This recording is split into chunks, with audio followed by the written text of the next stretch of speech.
गांव का नाम था वेतालपुर। यहाँ की रातें चुपचाप और जंगल की गहरी छाया में डूबी रहती थीं।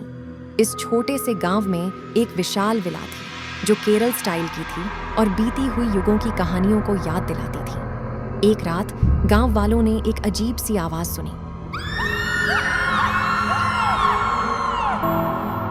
वह आवाज विला से आ रही थी और लोगों को भयानक लग रही थी। कुछ बोल रहे थे पर वो शब्द सुना नहीं जा सकता था। यह चीख पुकार के लिए एक अजीब मिश्रण का माहौल बना रहा था। विला में एक बूढ़ी औरत रहती थी जिसका नाम था कालावती। उसकी दुनिया में केवल अंधेरा और आत्मा के साए थे। कालावती का मरना गांव वालों के लिए आत्मा से मिलने की नई शुरुआत थी और यह उन्हें परेशान कर रहा था। गांव के लोग पहले नहीं मानते थे, लेकिन जब से वे रात के उस अजीब ध्वनि को सुनने लगे तब से गांव में दहशत फैल गई थी। लोग रात को सोने के लिए डर के मारे रह रहे थे और उन्हें विशेष रूप से विला के पास से गुजरने में डर लगता था। एक दिन गांव का मुखिया राम प्रसाद ने तय किया कि इस समस्या का समाधान होना चाहिए। उसने गांव वालों को बुलाया और एक योजना बनाई कि उन्हें कालावती के बारे में सब कुछ पता करना चाहिए। राम प्रसाद और उसके साथी गांव वालों ने मिलकर विला की तरफ बढ़ते हुए देखा कि वहां रोंगटे खड़े कर देने वाली ठंडी हवा चल रही थी।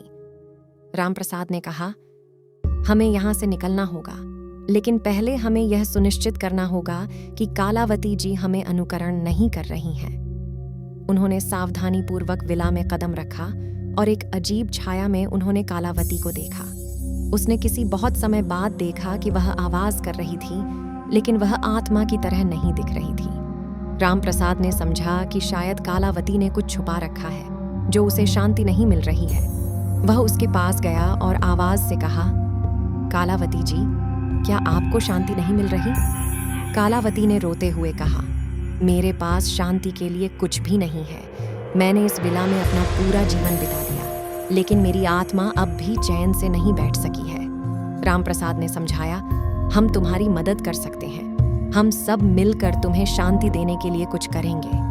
उसके बाद गांव वालों ने मिलकर विला को साफ किया और उसमें सुधार किया। वे कालावती के साथ समय बिताने लगे और उसकी कहानी सुनते रहे। कालावती ने बताया कि उसकी आत्मा को शांति की आवश्यकता थी और विला में उसके साथ रहकर उसे वह मिल गई। गांव वालों ने कालावती के साथ श्रद्धांजलि आयोजित की और उसकी आत्मा को शांति मिली।